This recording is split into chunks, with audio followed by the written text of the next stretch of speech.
সামনে যাইয়া আপনি যে তিন চারটা বিষয় মানে যে খেয়াল করবেন প্রথমে যেটা, আচ্ছা মানুষের জন্য নয়, বিশেষ করে মুরগির জন্য ফার্স্ট কথা হলো খাদ্যটা সে সঠিক পরিমাণ খেয়েছে কিনা, প্রথম কথা।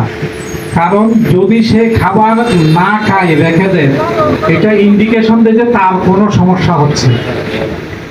কথাটা কি বোঝা গেছে? একইভাবে পানি, একইভাবে কি পানি, সে যতটুকু খাওয়ার কথা ততটুকু খেয়েছে কিনা। 3 নাম্বার হলো 6 ধরনের পায়খানা দেখা যায়। কয় ধরনের? 6 ধরনের। স্বাভাবিক পায়খানাটা হলো গ্রে কালার, তাই না? যদি পায়খানার সাথে রক্ত আসে তাও সমস্যা, চুন আসে তাও সমস্যা, সবুজ আসুক তাও সমস্যা, মুরগির পিছনে পায়খানা লেগে আছে সেটাও কি সমস্যা।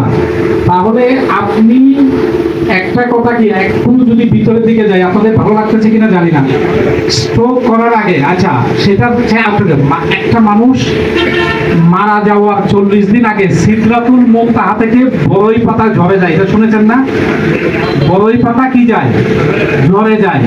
তখন আজরাইল আপনাকে কি করতে থাকে? রজত ভাই ফলো করতে থাকে, আপনি কোথায় কখন কিভাবে আপনার জান কবজ করবে সে এটা কি নিতে থাকে? প্রস্তুতি নিতে থাকে। তাহলে স্ট্রোক করার 4-5 দিন আগেও মানুষ যদি 4-5 দিন পরে স্ট্রোক করবে, কেউ যদি অতিরিক্ত চালাক হয় সে বুঝতে পারে। তার ফ্যামিলিতে যদি শিক্ষিত লোক থাকে, কি হঠাৎ করে কথা আটকে যাওয়া, মুখ বাঁকা হয়ে যাওয়া, হঠাৎ করে কথা আটকে যাওয়া, মুখ কি হয়ে যাওয়া, বাঁকা হয়ে যাওয়া। আপনি তাকে মুখে মুখে বলতেছেন যে রুই মাছের লেজ লাল, দেখবেন যে সে সেটা সঠিকভাবে কি করতে পারবে না, উচ্চারণ করতে পারবে না, তাহলে জিভেটা পড়বে না। তাহলে তখন আপনাকে দ্রুত, যদি আপনি ওই সময় প্রিপারেশন নেন, ডাক্তার দেখান, তার কি সমস্যা এটা যদি চিকিৎসা করান, কথাটা কি বুঝছেন, তাহলে কিন্তু সমস্যাটা হয় না। এটা কিন্তু এই 3-4টা কথা মাথায় রাখেন। আর কেউ বাথরুমে ঢুকে প্রথমেই মাথায় পানি দিবেন না। গোসল করার সময় প্রথমে আগে পায়ে, শরীরে বিভিন্ন জায়গায় দেওয়ার পরে তারপরে কোথায় দেবেন? মাথায় দেবেন।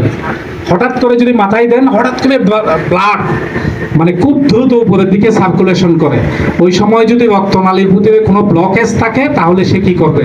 স্ট্রোক করবে। কথাটা কি বুঝে গেছে? তাহলে 6 ধরনের পায়খানা আছে।